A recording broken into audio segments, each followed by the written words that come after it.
Guys, welcome to the Texas Mortgage Boss Podcast. My name is James J. And today's video, I'm going to give you 5 tips for negotiating the offer on your next home. Let's go.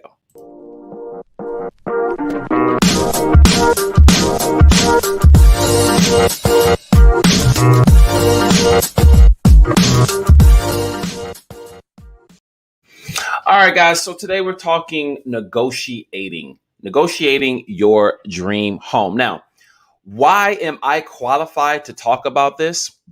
I was a full-time realtor, had my own brokerage, and negotiated hundreds and hundreds and hundreds of deals. So I am qualified to discuss this topic, and it's super important in the market that we're in that you bring out your best negotiating tips. And your negotiating mindset has to change when you're in a super competitive market like we're in right now. So as the lender, as the mortgage lender, I give advice to my realtor partners all the time on things that they might be able to do to separate their offer from another offer. Now, the market's shifting a little. We're seeing a little bit of a slowdown, and we're not seeing the 20 offers in a day where we were seeing that earlier in the year. So that's a good thing. However, we still need to be very, very vigilant about our negotiating and some of the things that you can do to separate your offer, because there are still competitive offer situations. Depending on where you live, depending on what city you're in, things have slowed down slightly where I'm at. But it's still, when I say slow down, it's still crazy, which is a good thing. But it's slowed down. It's allowed more buyers to have the opportunity to get into the market for home ownership, which is a good thing. So we're going to talk negotiating tips. So today, let's get into it. Let's bring up the Prezi. All right, so 5 tips for negotiating an offer for your next home. Okay, so number 1. That's not number 1. Give back. Number 1. Time is of the essence to respond to the seller's counter immediately. Okay, if you hesitate, another stronger offer may come in. So I cannot tell you how frustrating this is as a agent, as I was, when I submit an offer and the listing agent sits on it because they're either waiting for something else to come across, or that's typically really what it is. They're waiting for something else to come across. So this is the thing when you're negotiating, right? You cannot be slow, all right? Your realtor cannot be slow. You literally will lose deals if you're not responding quickly to a counteroffer, for example. So you submit an offer to a seller, you get a counteroffer back, you think about it, and now another offer's coming in, right? So now you've got competition when you're submitting these offers. If you didn't have competition already, now you've got competition. So it's almost always easier for you to deal with the seller on their own, or just you and the seller, as opposed to you, the seller, and now you've got another offer or something like that coming along. So now it's just adding more competition, which is great for the seller, but you as the buyer, which is my concern. I'm the buyer guy. I'm looking out for my buyers on the financing side. And of course, the buyer is going to have their own agent. But this is super important. Time is of the essence, right? Realtors are always talking about you got to make a decision quickly. Sometimes that is because people need help to be pushed along. There's a lot of people that need a push, right? A lot of people are scared. They want to get into a home. But then when the process starts going, they get a little intimidated by it. So time is of the essence. You have got to respond quickly when it comes to counteroffers. You've got to respond quickly when it comes to signing your documents. You've got to respond quickly to your lender when they need something as well. All right. All this comes together, and that will ultimately set you apart from someone else. Time kills deals. Any realtor will tell you that's been around a little while. Time kills deals, period. You do not want to spend a whole lot of time going back and forth or taking time to think about things in the market that we're in right now. So keep that in mind. All right. Number 2, evaluate the comps, right? Now, again, you're going to have your own realtor, guys. I am not by any means trying to take the place of your realtor. I'm just trying to give you some help when it comes to negotiating. So, when it comes to your comps and your budget, you got to be real concerned about this, meaning you don't want to start an offer at the very top of your budget, because where do you have to go from there? Nowhere, right? So what you want to do is possibly be looking at a price point that's slightly be beneath what you qualify for. And if you need to go up, you can do that. But if you're starting at the top and you have a competitive offer situation, well, where are you going from there? There's nowhere for you to go. You're going to be tapped out, right, on offer number one. So talk to your lender, make sure you know this is the max that you can go. Now, you also want to make sure that that max number, what that looks like on a monthly basis, is something that you're comfortable with. Because just because your max might be $400,000, well, that doesn't mean you want to pay what that payment looks like.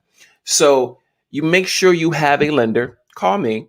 Make sure you have a lender that's going to tell you, hey, this is what your max is. This is what that number looks like on a monthly basis. And make sure you're comfortable with it so you know where to start. But you don't want to start at the top. You want to start somewhere beneath your bottom line or your top of the line budget, and then go from there. If you need to go up a little bit, then so be it. But you want to make sure the comps that you are looking at and what you're thinking about maybe offering, it's going to line up with your approval on the loan side, right? They gotta line up. You don't want to get yourself into a situation where you get an offer accepted and you can't qualify for the mortgage, right? You don't want to do that. And I do have a lot of people that are wanting to put the cart ahead of the horse, right? Get your financing in order first. Okay. You do not want to spend time looking at homes that you can't qualify for. And I know people are anxious. They're excited. They want to do it. Get your money right. All right. Get your money right. All right. Let's move on. Number 3. If your original earnest money deposit is 1 or 2% of the sale price, which is normal, maybe consider bumping that up, right? You want to get a seller's attention? Give them some more earnest money. Put some more earnest money down. It's just more skin in the game. Now, that doesn't mean they're going to get that earnest money, but it does get their attention, right? You're doing 4% of the sale price where somebody else is doing 1. Most people do 1. In this market, you do 4, you're going to get the seller's attention, right? There's some other things that you can do as well. In addition to the earnest money being higher, you can offer them higher option money, right? You can do that as well. These are just things that I see on these contracts when I get them that separate one offer from another. More option money, more earnest money. That will get a seller's attention and possibly get you get your offer accepted by that seller, as opposed to another offer who's just doing the minimum with the basic, what the basic requirements are. 1% earnest money, option money. It's negotiable, but you really want to get a seller's attention. Throw in 4% earnest money and maybe double or triple up your option money. That will get someone's attention, and ultimately, that might be the one thing that sets you apart. I can tell you it's going to raise their eyebrows for sure, because they're not used to seeing it. Sellers are not used to seeing a lot of option money put up front, because that's money that seller will actually get if you decide to walk away. So you want to be comfortable, first of all, making sure you're okay walking away from whatever money you're going to put up as option money.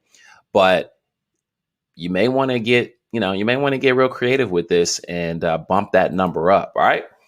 So let's keep this moving. Number 4, having few contingencies as possible in your offer assures the seller there are few ways for you to withdraw. Now, most of the contracts, especially for us in Texas, they are very heavily buyer favored, right? They allow the buyer to get out for multiple reasons. All right. Option money, option fee, option period. It doesn't really matter what your reason is. You can walk away, right? That's why you put that money up front. But if you are thinking about maybe waiving your option fee, right? Waiving your option period altogether. You want to get a seller's attention, waive your option fee, right? Or waive your option period. You want to get their attention, waive it. home inspection, I never ever would tell a buyer to not do an inspection. If your realtor is telling you to waive an inspection, go find another realtor. All right, you should do an inspection. You just should. You don't want to get into a situation where you buy a house and you don't do your due diligence, get it inspected, and you just fall into a complete money pit. Don't do that. Get an inspection. I would never tell a buyer to not get an inspection. So again, this is not something you want to waive. But there are ways for you to waive some of the other stuff. So you can waive option periods. You can have a short option period. You can do, a shorter closing date, right? These are just ways to get sellers' attention as a buyer. And again, I'm focused on my buyers. This is a way for you to get the seller's attention, right? You shorten these periods of time, and that makes a seller feel way more comfortable moving forward with you. So few contingencies, all right? Very, very few contingencies. And if you have a home to sell, good luck with that one, all right? That's a whole nother video. All right, number 5. Concessions. All right. So what is a concession? Concession is nothing more than the seller giving you money as a buyer, right? You don't want to ask the buyer. You don't want to ask the sellers for much in this market that we're in. A concession could be, hey, I'm going to offer X amount of money. I want you, Mr. Seller, to give me $5,000 to help with my closing costs. I want a home warranty, and I want you to pay for the title policy, right? Those are all concessions. What does that mean for the seller? That means that's money out of their pocket. It's money out of their pocket. That's what it comes down to. So depending on the situation with the property that you're looking at, you may want to say, you know what, Mr. Seller, I'm going to pay the title policy. I'm going to pay my own home warranty, right?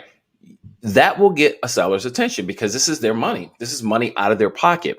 I'm not asking you for any concessions, right? No money. I'm going to pay you this price. Even in the market, even though we're slowing down, this is still a way for you to separate your offer from someone else's. Ask them to, you don't ask the seller to pay for your home warranty or your, the title policy. And typically sellers pay title policy, right? Typically. In this market, not so typical, right? Sellers are saying, you know what, I'm not paying for anything. And again, you got to evaluate the situation. That's what your realtor is there for, to help you, because every situation is going to be different. You might be in a situation where there's not a competitive offer situation. And maybe you say, hey, you know what, Mr. Seller, I want you to pay title. All right.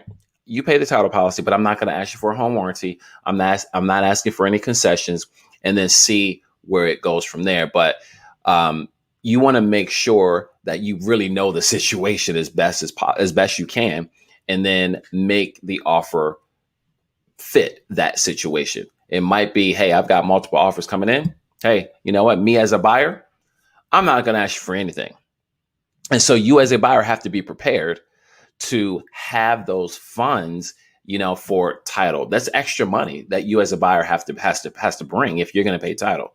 Home warranty, $500, $600, $700, not that big of a deal. But again, this every time you ask a seller for something as a buyer, you are asking them to take money out of their pocket. That's what it comes down to. So as a bonus, you know what? Just because I'm such a nice guy and it's Friday,